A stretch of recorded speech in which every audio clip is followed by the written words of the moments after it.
gente vai fazer essa série, né, com várias colocações a respeito desses diagnósticos que eu acabei de falar para vocês, e vamos começar com retardo mental. Eu estou usando a palavra retardo, vocês podem se chocar, mas vamos começar a passar para vocês já corretamente como funciona tudo isso. Quando vocês procuram um médico e a criança apresenta um quadro como esse, que é chamado comumente aqui no Brasil de deficiência intelectual, a gente vai para o CID, a gente vai achar o CID 10F71 e a gente vai achar lá retardo mental, leve, moderado, profundo e severo. Severo, profundo, na verdade. Então, assim, as pessoas não se pegam muito na palavra retardo, mas ficam meio sem saber o que está acontecendo e por que o médico chamou ele de retardo, que leva a palavra, infelizmente, que passou para ser uma palavra chula, que é retardado. Retardo de retardado. E que, na verdade, é a nomenclatura dada pelo Código Internacional de Doenças. E por que retardo? Né? E como é que funciona tudo isso? E existem causas que levam a isso, são as pistas que vão dando aos terapeutas como fechar esse diagnóstico e aos médicos. A gente tem histórias, né, que a gente chama de histórias de pré, peri e pós-natal. Pré no processo de gestação, peri no período de nascimento e pós após o nascimento da criança, que aí consta a partir do 30º dia de nascimento. Um mês, e aí a gente começa a contar essas causas como pós, não como peri, que é o período de transição da criança. E assim, durante esse período, até uns 2 anos, a criança que possa vir apresentar um déficit intelectual não é percebido. A depender do grau, que como ela apresenta-se como leve, limítrofe, né?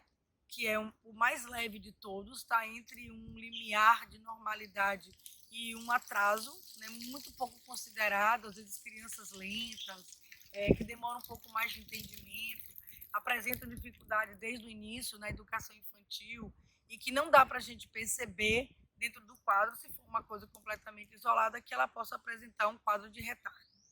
A criança que apresenta um quadro leve também, até 3, 4 anos, a gente começa a caminhar pela escola e percebe que é uma criança que ela tem algumas dificuldades no processamento do seu desenvolvimento, porque até 5 anos a gente considera que tudo que a criança absorva, se aproprie, faz parte do desenvolvimento dela, que a própria escola se arraigou a isso, chama isso de currículo, mas está dentro do contexto de entendimento, que são conceitos básicos, de conhecimento de formas, porque a vida é feita de formas, dentro do processo de linguagem, de aquisição e conhecimento de linguagem, dando nome às coisas, conceituando, conceitos básicos de um lado, do outro, direito, esquerdo, não tanto, porque não tem um domínio nesse momento, em cima, embaixo, sobre, não usando essas palavras, mas dentro desse contexto que a gente chama de habilidade espacial, que a criança está admitindo.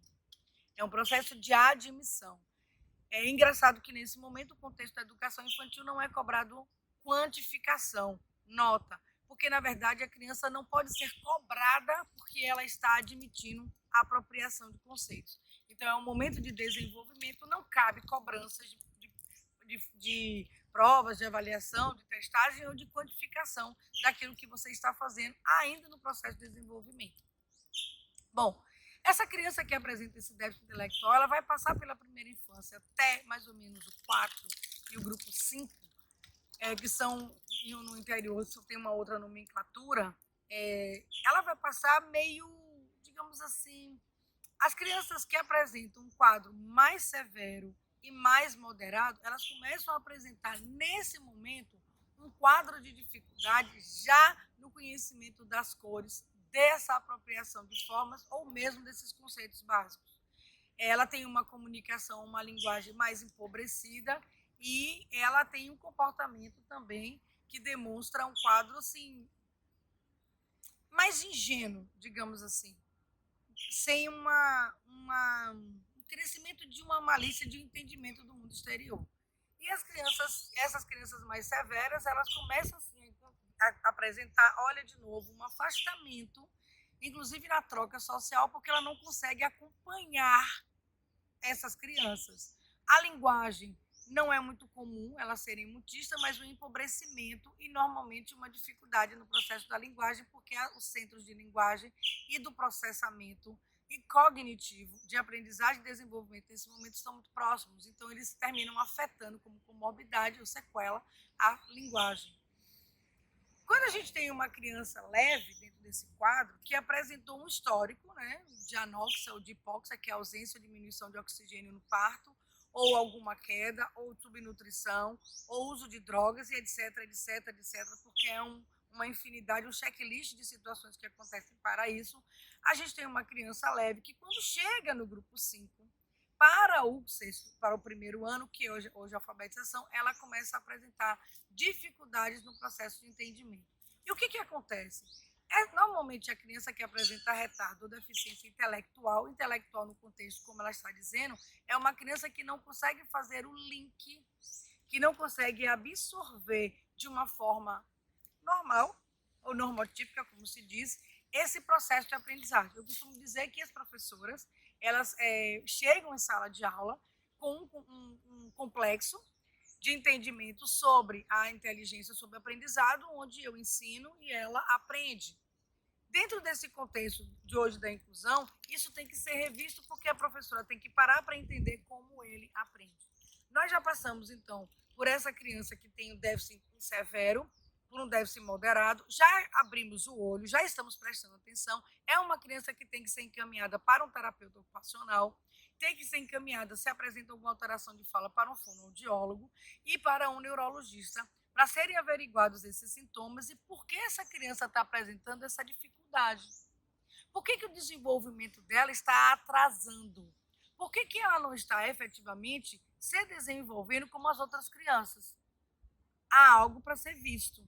Ela não tem nenhuma aparência, não tem nenhuma síndrome, não tem nenhum atraso que considere, não é uma deficiente física, porque apresenta o atraso, não tem nenhuma alteração sensorial, ela é uma criança dócil, não é uma criança que se isola, é uma criança que de alguma forma tenta um contato, apesar de se sentir isolada, porque o meio, o ambiente termina às vezes não acolhendo por conta do comportamento dela, tem que ser visto porque ela não está se desenvolvendo.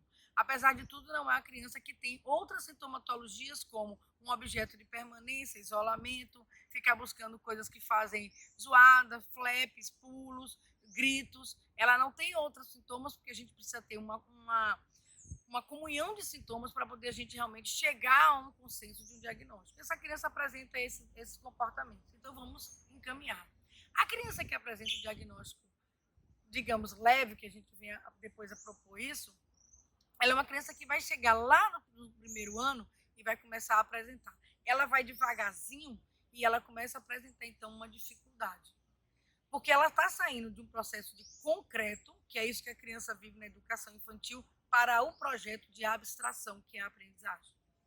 Por isso que a alfabetização só deve se dar a partir dos 6 anos. 6,5 para 7, a criança tem um processo mais rápido de absorver a leitura escrita, que, abre aspas, ler e escrever não é uma coisa fácil. De forma nenhuma é fácil. Não é tão evidente, não tão óbvio quanto a gente imagina, principalmente para as crianças. Então, essa criança está entrando num processo de entender a abstração, porque letras, números, eles são abstratos, eles são símbolos, eles são signos, eles não são concretos. A gente não tem essas coisas na mão. A criança não dá nome a isso pegando nela, ela vai entender isso vendo a aplicação. Isso tudo é abstração. Então, quando a criança começa a abstrair, ela está com mais ou menos 6 para 7 anos. Então, é um momento de aprendizagem.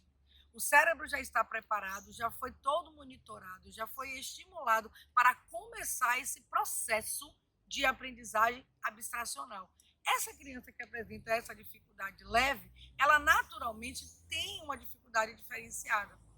Ela não vai conseguir absorver no mesmo tempo que a criança dita normal ou normotípica ou dentro das suas funções normais. Então, ela começa a apresentar alterações. Quando ela começa a apresentar essas alterações, a gente está chegando perto de entender que ela tem o retardo mental ou a deficiência intelectual. De acordo com o histórico que ela tem, a gente vai poder descobrir aonde é que está localizado, se é severo, se é profundo, se é moderado, se é leve, se é limítrofe. A partir, então, de, evidentemente, exames que podem ser feitos, porque esses exames chamados tomografia ou ressonância vão trazer para a gente se existe uma lesão, porque há uma lesão ocasionada pelas coisas que eu já falei no cérebro, e a gente vai poder localizar, através dos exames com o neurologista, aonde é essa lesão. Essa lesão vai mapear a gente em decorrência da gente saber o que realmente, qual é a dificuldade. É na memória? É na inteligência?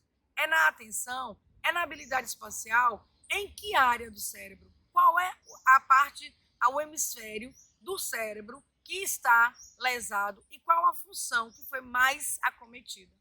Nós temos a plasticidade cerebral, que com o trabalho a gente vê o desenvolvimento das crianças e, evidentemente, o aprendizado. A gente vê crianças que podem ler e escrever, com, evidentemente, com todas as adaptações.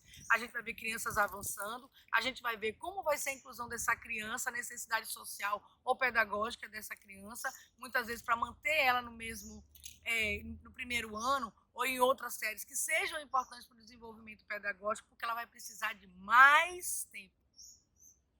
É uma criança que o autocuidado não se efetivou lá atrás, ela não consegue fazer isso, ela não consegue ter uma autonomia. É uma criança que apresenta uma tutela maior ou uma tutela ainda necessária, diferente das outras crianças. Então, ela precisa de mais cuidado, então ela vai precisar de mais tempo para o aprendizado. Então, a manutenção dessas crianças dentro da série que seja pertinente ao processo de necessidade de aprendizagem dela é efetivo.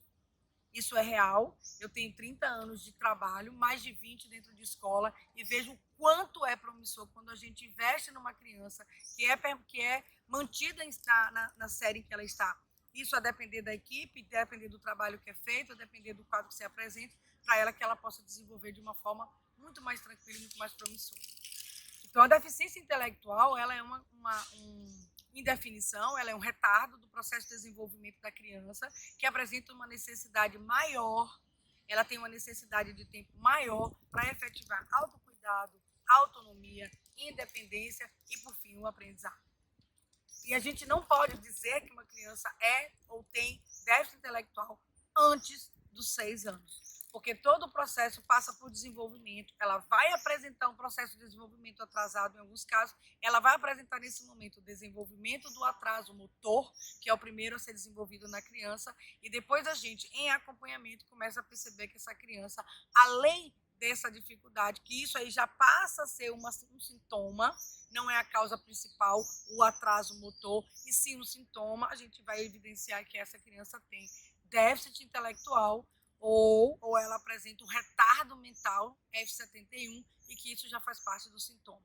Mas aí a gente já vem evidentemente trabalhando essa criança, ela já está acompanhada, todo o processo já deve estar exatamente todo qualificado, todo acompanhado, todo orientado, todo organizado, para que essa criança, quando chegue no primeiro ano, se ela não evidenciar uma alfabetização, ela seja mantida porque ela precisa de mais tempo, ou seja feito um trabalho de adaptação para que isso possa acontecer. Enfim, cada vez que eu falo, eu vou pensando em outras pernas, parece uma árvore que vai crescendo do assunto, que aí a gente já está falando de inclusão, é uma coisa que a gente vai trazer também, falar sobre inclusão, né? Eu acho que é importante falar isso para vocês, o que é inclusão e como se fazer inclusão, e o que realmente a gente tem direito, o que a gente não tem, porque a criança especial, ela é diferente, ela tem direitos iguais, mas ela precisa ser vista como uma criança especial e com um olhar diferenciado para que esse aprendizado aconteça. Lá, bem mais perto do que vocês imaginam, uma luz no fundo do túnel para o desenvolvimento dos filhos de vocês. Beijo no coração, Cláudia Pedral, pé de galinha no Mata Pita, educando filhos especiais. Vai lá, se inscreve e dá o like. Beijão!